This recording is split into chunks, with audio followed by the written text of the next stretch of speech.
Good morning, Dutchman.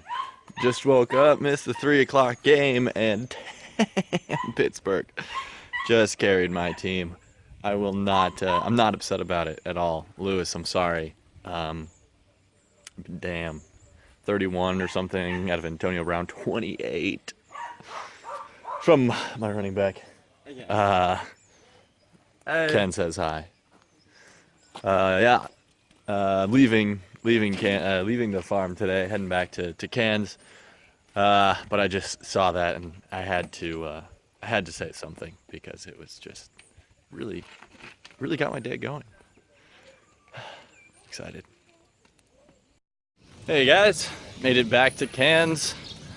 You know, there's nothing like a week when you go into a game and you're excited because you've played this person before, you know this person, and you know you go in there, you're a little apprehensive, but you had a strong week one showing, you came out to win. You go in and you come away with the W. A little scary in the third quarter, but you know what? The Packers pulled it off. God, Marshawn Lynch got a total of what, 41 yards? 41, I think, on 15 carries. 117 from the entire Seahawks team. They held us to 27 points over the course of the game, but I mean, all in all, great win. And watching that one on a terrible quality video was not my favorite thing, but the W helps. The quality of the video was so bad, in fact, that I couldn't see the ball when they kicked the field goal. Anyway, this is the ocean.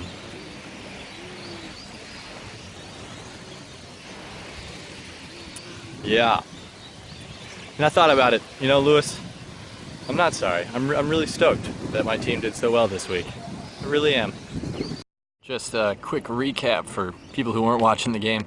Antonio Brown, 31.5. D'Angelo Williams, 28. Cobb got a solid 15 without a touchdown, and Sammy Watkins came up with a 15 after his 0-point game. So, you know, solid. Lou had a solid showing from Odell Beckham Jr., 23.5. And he had benched 16, Terrence Williams. That would have probably been the difference on that one. He still has one to play. Dante Moncrief, I don't know how to pronounce that. Yeah, he's going to play tomorrow. He's projected to get 8, which isn't quite enough. He's going to need 28 to beat me, and he got 13 last week. But you know, stranger things have happened. I believe this is the first time that I might be the top scorer for the week, and that's pretty exciting. But as you know, luck might have it, Lou could pull off a 28 from this guy, and that would be that, and I'd be super upset about it. Anyway, looking around the rest of the league, the games that are kind of done with, you got Krish beating Kurt 114.5 to 109. Krish, great showing out of Jason Edelman, 27.5. Julio Jones, 19.5. Kurt's real big. His downfall was the Buffalo D, pulling a solid -3. He had a great showing from Michael Crabtree, 21.5, and Mason Crosby pulling in 16. But just, it's the Buffalo D kind of killed him on that one. Hey, he also benched Steve Smith, who came up with a solid 20. So that would have helped him too. Elsewhere, we have Kenny taking on Tom Butler. Solid win by Tom Butler, 98.5 to 65.5. Kenny also with a negative D. The Baltimore defense comes up with a -3, and Tom Butler's defense -1. So, did we hit those defenses too hard, Geb? I don't know. But Tom Butler, nice showing from Russell Wilson, 21 in his loss. And Kenny didn't have much going on though. Alfred Morris with 7, Kendall Wright with 2. Yeah, not much for Kenny this week. Sorry, dude.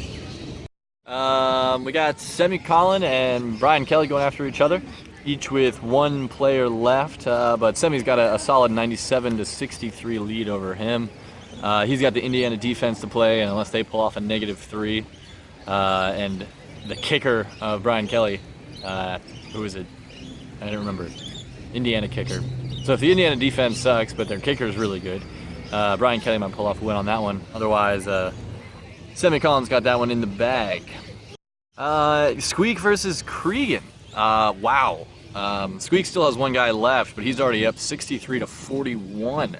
So unless his player to go is just gonna pull off a negative 20 something, Colin's gonna pull out a huge loss on that one. I think that might be the lowest score ever. I don't know if someone wants to do some research into that one, but 41 from Colin. He got 2 zeros from both Eddie Lacy and Keenan Allen.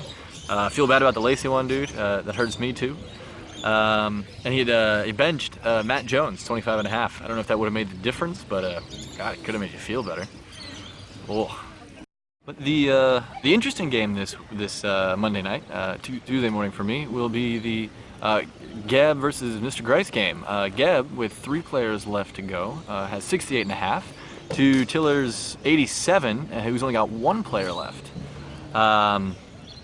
One of Geb's 3 is his quarterback, Andrew Luck. He's also got Frank Gore and Brendan Marshall. And Tiller's got Chris Ivory, so a nice Colts versus Jets showdown for those two. Geb had a solid showing from Allen Robinson for 30, and Tiller had his own 30-point in Ben Roethlisberger. High five to that one. Unfortunately for Geb, he had benched Larry Fitzgerald, and unfortunately for Tiller, he has a solid -0.5 from Jeremy Hill, which could easily be the deciding factor for him in that game. So exciting game for those two tonight, whatever. So my hostel offers a coupon here. It's a $7 meal deal.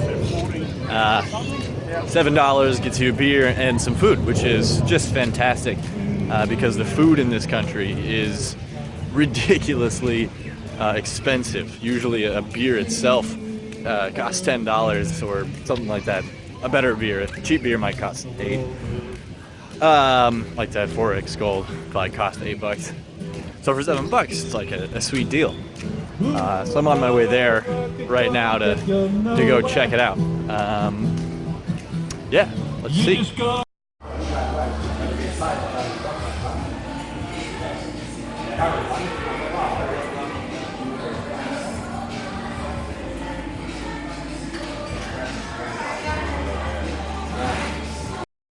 Well, it's not the best beer you've ever had for $7, but the food isn't so bad.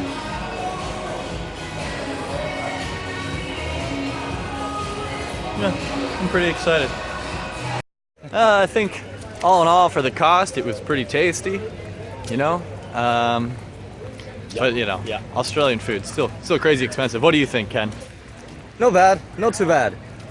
Did you like the size of the beer? Yeah, no, I was not satisfied with the fucking size, but pretty good. Awesome. Yeah, totally, for $14. Yeah. There you go. Not too bad.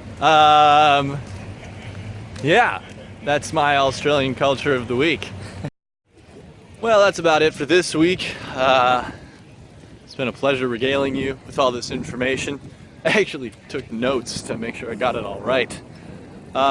Next week might be kind of hard. I'm going out on the boat for 8 days, 7 nights, so I'm gonna miss the. I might not be able to upload a video in time for next week's game, but I'll do something. I'll do some sort of recap at the end if I can't. I'm gonna go radio silent on Tuesday, so as not to learn anything about the Packer game against the Chiefs next Tuesday afternoon. Anyway, I guess Tiller, I'll see you next week. The Jets suck.